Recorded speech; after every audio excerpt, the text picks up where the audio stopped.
नमस्कार, श्री स्वामी समर्थ. स्वागत आहे तुमच्या सगळ्यांचे माझ्या हे यूट्यूब चॅनलमध्ये. चला तर मग आजच्या नवीन व्हिडिओला आपण सुरुवात करूया.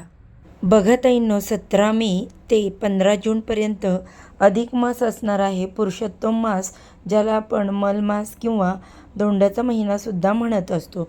आता या अधिक महिन्याचं औचित्य साधून भगवान श्रीहरी व श्रीहरी विष्णूंची, त्याचबरोबर आपल्याला दत्त महाराजांची, स्वामी महाराजांची, आपल्या कुलदेवीची सुद्धा सेवा करायची आहे.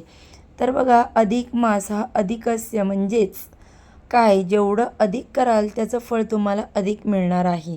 भगवान श्रीहरी विष्णूंची कृपा आपल्यावर असावी, त्यांना प्रसन्न करून घेण्यासाठी हा महिना मांडलेला आहे. कारण तो भगवान श्रीकृष्णांच्या अंमलाखाली येतो. आता या महिन्यात अर्थातच भगवान श्रीहरी विष्णूंची आपण जास्तीत जास्त सेवा करायची आहे. त्यातल्या त्यात अगदी साधी सोपी पण तेवढीच प्रभावी, तुमच्या आर्थिक अडचणी कमी करणारी म्हणजे सत्यनारायणची पूजा ही तुम्हाला धोंड्याच्या महिन्यात करायची आहे.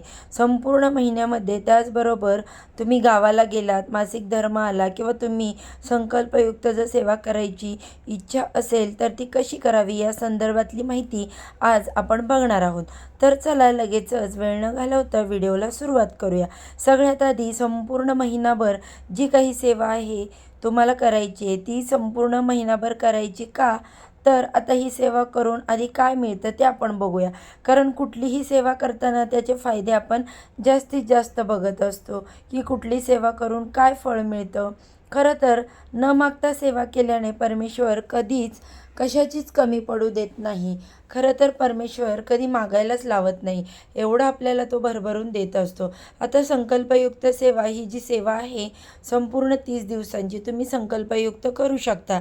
त्याच्यामध्ये संतान प्राप्ती, आर्थिक अडचणी कमी व्हाव्या, अडलेला पैसा जो आहे तो परत मिळावा, लग्न जुळावं, किंबहुना तुमच्या आर्थिक अडचणी त्यांना कमी व्हाव्यात, अशा असंख्य आपल्या आयुष्यात अडचणी असतात आणि त्याच्यातूनच मार्ग मिळण्यासाठी आपल्याला लक्ष्मी प्राप्तीची सेवा करायची आहे. बघा, माता लक्ष्मीला काय प्रिय आहे, तर तिला भगवान श्रीहरी विष्णूंची सेवा प्रिय आहे.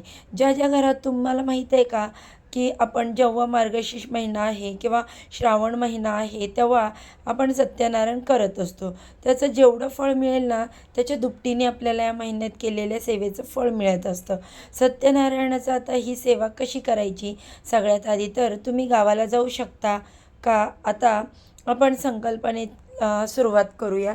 आता ही सेवा का करावी ते कळालं तर ती सेवा कशी करावी तुम्हाला मी सांगते.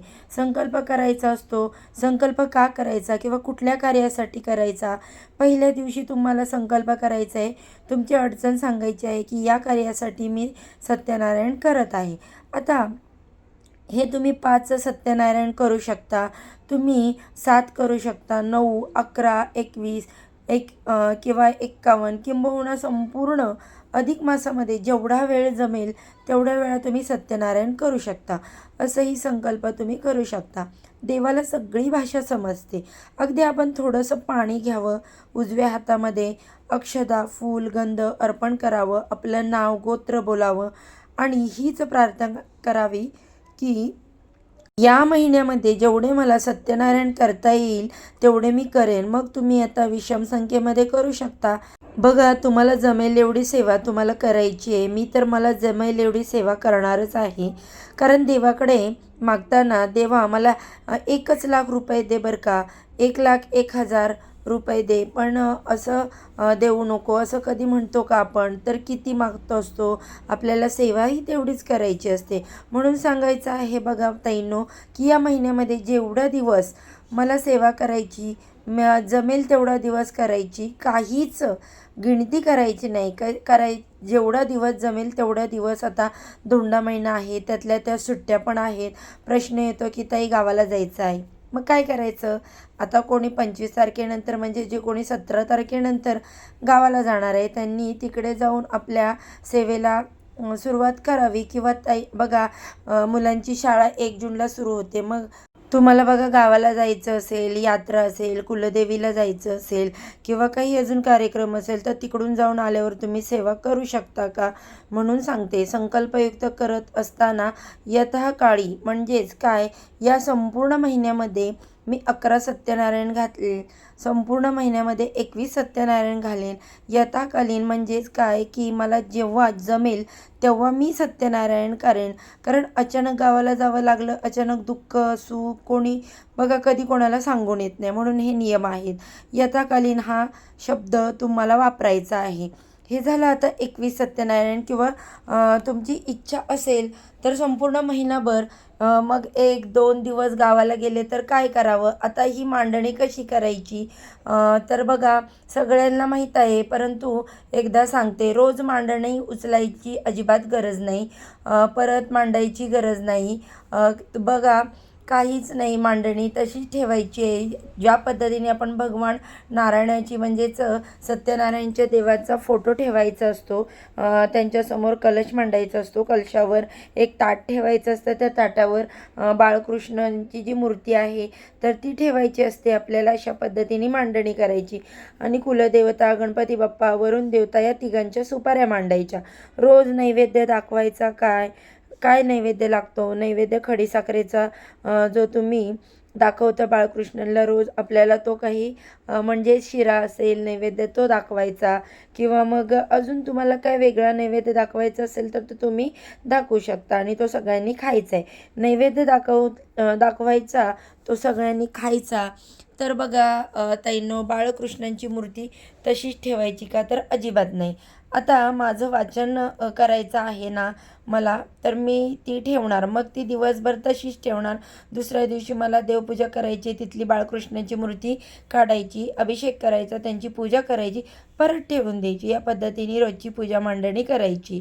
त्यानंतर वरुण देवता, कुलदेवता, बाळकृष्ण यांची तुम्हाला पूजा करायची.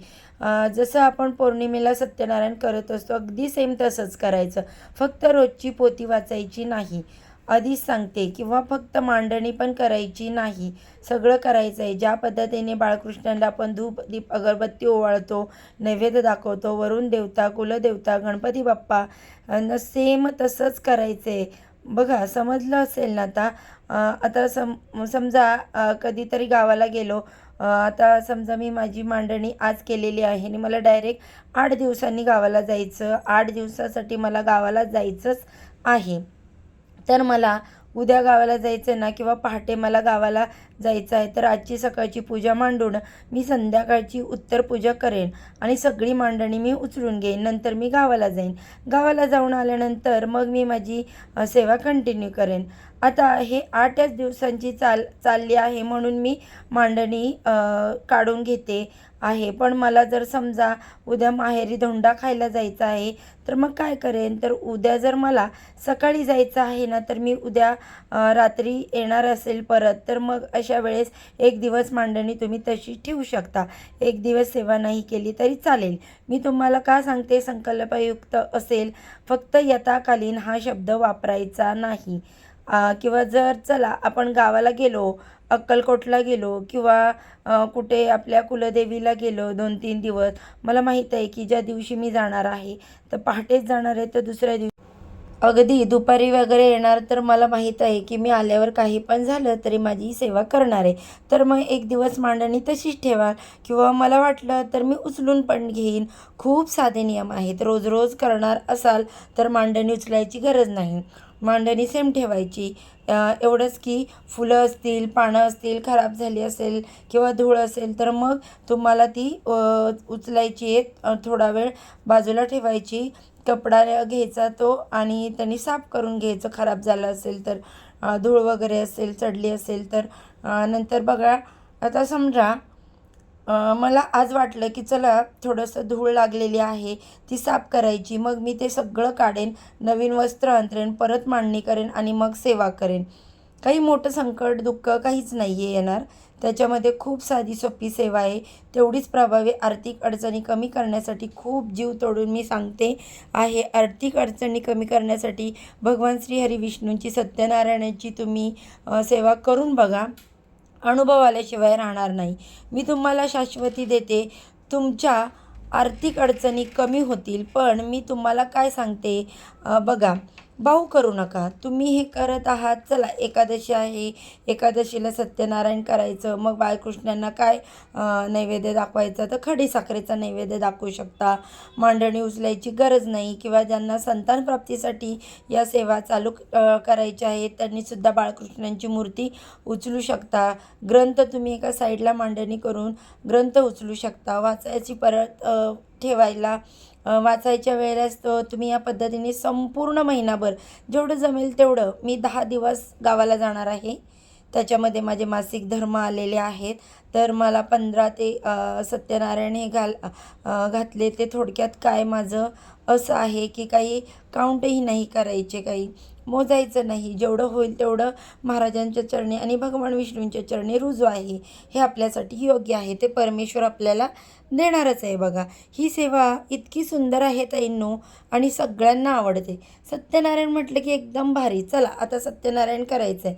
आता काय होतं ना, आपण फक्त पौर्णिमेला सत्यनारायण करतो किंवा आपण श्रावणात मार्गशीर्ष महिन्यात करत असतो. पण या महिन्यामध्ये अधिकम अधिक असतो. मी अधिक दिलं तर परमेश्वराच्या कृपेने मला ते अधिकच मिळणार आहे आणि जास्तच मिळणार. म्हणून सेवेचा बँक बॅलन्स वाढवायचा असेल आणि पापातून मुक्ती हवी असेल, आता पाप म्हटलं तर काय, मला जर कोणी 4 शिव्या दिल्या तर आपण कार्य करतोच. कधी ना कधी कोणाला तरी वाईट बोलायचं आपल्या हातून होतंच. मनात नाही राहत, पण मुखातून ते बोललं जातं आणि पडलेला शब्द एकदा तो आपण परत मागे घेऊ शकत नाही. मग त्यातून मुक्ती मिळावी. आणि खरं तर आता बघा, आपल्याकडे आपण खूप व्यवस्थित सगळ्या गोष्टी करत असतो. त्या मृत्यूनंतर जो बघा आत्म्याचा प्रवास आहे, ज्यांनी गरुड पुराण ऐकलेलं आहे त्यांना त्या गोष्टी माहीत आहेत.